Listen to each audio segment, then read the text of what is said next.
Bismillahirrahmanirrahim. Assalamualaikum warahmatullahi wabarakatuh. Alhamdulillah wa binasta'in.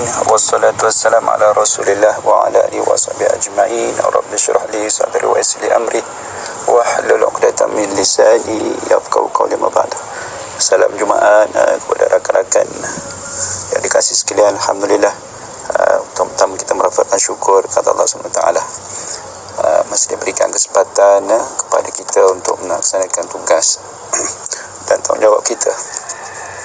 Pada hari ini, mudah-mudahan kerja buat kita, sama ada di rumah, di sekolah, di mana-mana sajalah, akan diangkat oleh Allah Subhanahu Wa Taala sebagai satu amalan soleh di sisi Allah Subhanahu Wa Taala.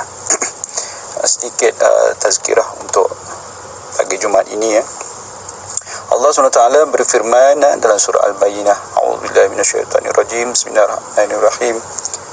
Innal ladzina amanu wa 'amilus solihati ulaika hum khairul bariyah. Sesungguhnya orang-orang yang beriman lagi beramal soleh itu adalah sebaik-baik makhluk di sisi Allah SWT. Menjadi makhluk yang terbaik itu ada dua syarat dia tadi. Yang pertama beriman, yang kedua beramal soleh. Beriman ini kita sentiasa sematkan dalam hati, dalam jiwa kita, dalam pemikiran kita, dalam sanubari kita akan keesaan Allah SWT, kekuasaan Allah. Kita beriman dengan sifat Allah, beriman dengan hafalullah, beriman dengan zat Allah tanpa menyekutukan, memperduakan Allah dalam segala aspek. Urus iman ini baik-baik, jaga iman ini sebaik-baiknya. Tak kira apa saja ujian yang Allah beri pada kita, kita beriman kepada Allah, kita serahkan kepada Allah, kita yakin kepada Allah. Jadi dengan iman yang kukuh itu, kita akan menjadi kuat, kita akan menjadi seorang yang sabar, seorang yang sentiasa bersyukur, seorang yang sentiasa redha dalam apa jua keadaan. Yang kedua adalah beramal soleh. Dalam konteks beramal soleh ini, peluang seluas-luasnya Allah beri kepada kita, warga pendidik, guru. Inilah medan yang sangat besar nilai dan impaknya. Rugi kalau kita rakan-rakan pergi kerja baik sebagai guru, tak kira lah, guru tu afdal lah, lebih mulia sebab dia menyampaikan ilmu. Adapun yang lain, rakan-rakan AKP dan sebagainya, kita pergi kerja, bangun pagi, pergi kerja setiap hari, bahkan setiap minggu, outstation dan sebagainya, macam-macam kita buat. Jangan kita terlepas peluang untuk diangkat kerja kita itu sebagai ibadah di sisi Allah.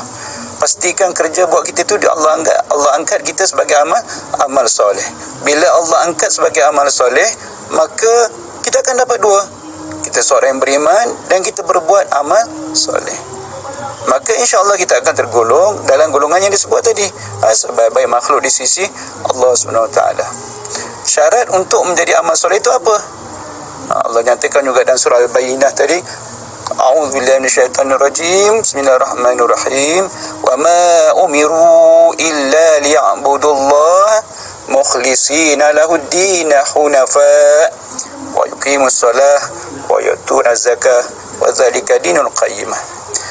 Kita tidak diperintahkan oleh Allah melainkan untuk mengabdikan diri kepada Allah, melainkan untuk beramal kepada Allah. Dalam keadaan apa? Dalam keadaan beribadah bersungguh-sungguh, dalam keadaan mukhlishina lahuddin, kita ni ikhlas, buat seikhlas mungkin. Prasyarat untuk kita diangkat sebagai amal soleh itu buat seikhlas yang mungkin. Buat seikhlas mungkin. Ikhlaskan diri buat satu kerja. Kita buat tanggungjawab itu kerana tanggungjawab kita kepada Allah. Of course dalam majikan kita itu, dengan arahan majikan, tak apa arahan majikan. Ketua jabatan berubah-ubah, selalu saya pesan, ketua jabatan akan berubah-ubah, saling berganti. Lagi lama sahabat-sahabat bertugas, bekerja berpuluh barangkali ketua jabatan yang akan silih berganti.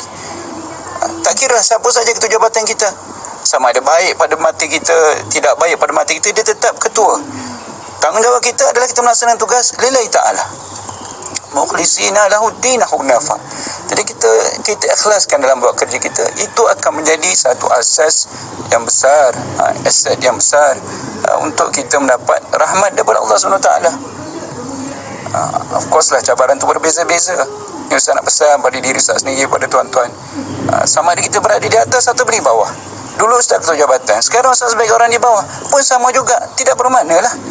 Selalu dalam Fatihah, Bismillahirrahmanirrahim, Iyyaka na'budu wa iyyaka nasta'in. Kita jangan harapkan pertolongan Allah, minta Allah bagi saja, sedangkan kita tak buat tugas kita. Iyyaka na'budu, kita buat dulu, kita abdikan diri dulu kepada Allah, kita sembah dulu Allah, kita laksanakan dulu ibadah kepada Allah.